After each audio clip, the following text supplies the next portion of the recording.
thank the gentleman.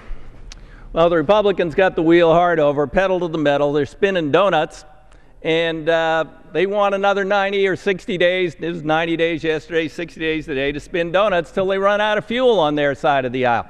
Look, the Senate, the most dysfunctional previous to this leadership legislative body in the land, has passed a bill, a 2-year bill with reforms and streamlining, with half of the Republican senators, including some members of the Flat Earth Caucus, voting for it. 74 votes in the Senate. Nothing gets 74 votes in the Senate. But you're refusing to bring that bill up because we might get something done around here. So how about another 60 days to spin your wheels? Well, there was a little bit of history. Let's have a little bit of history here. February 8th, 2011, Chairman Mica will have a surface transportation bill by the August recess. That was, what, 2011? Oops. Well, then, 2011, August, Chairman Mica, I will agree to one additional highway program extension. Whoops. He's asking for yet another, and today, yet another. Well, then, spin forward quickly to November 2011. Speaker Boehner, House will pass a highway bill this year. That was last year. Then we go forward to February 1st, 2012. Here's the problem. They got a bunch of people on their side who hate government so much that they're willing to destroy the National Transportation Program to kill it.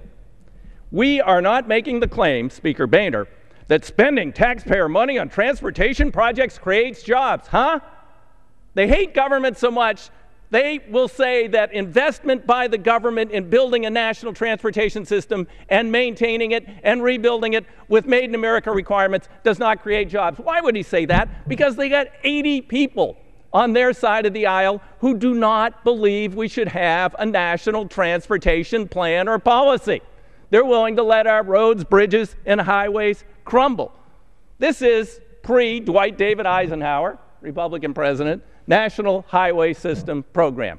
This is the brand spiffy new Kansas Turnpike ended in this farmer's field on the Oklahoma border. This went on for years because Oklahoma didn't deliver its section. They want to go back to those good old days. No federal mandates, no federal transportation system. Oh, okay, so the Port of Los Angeles should, and people of Southern California should pay for everything that relates to getting freight in and out of LA. Doesn't affect the rest of the United States of America, or the Port of Portland, or the Port of Seattle, or the ports on the East Coast.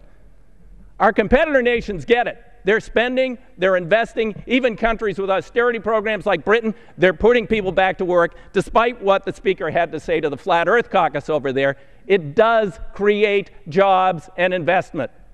We need to move forward. Now, they're saying, oh, no problem, just another temporary delay while we get our act together on our side of the aisle. Well, again, we already heard the statement, no more, only one more temporary extension. That was about 9 months ago.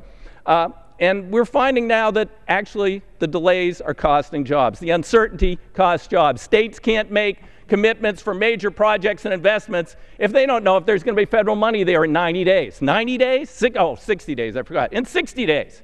They're going to plan a long-term project that can last 60 days. No, I don't think so. So North Carolina, the Secretary of Transportation says the delays have cost 41,000 jobs. Seems a little high to me, but Nevada, 4,000 jobs. Maryland, 4,000 jobs. Michigan, 3,500 jobs. Added up across the country, even use the low numbers. We're talking tens of thousands of job opportunities lost because they can't get their act together. Just let us vote on the Senate bill. That's all we're asking.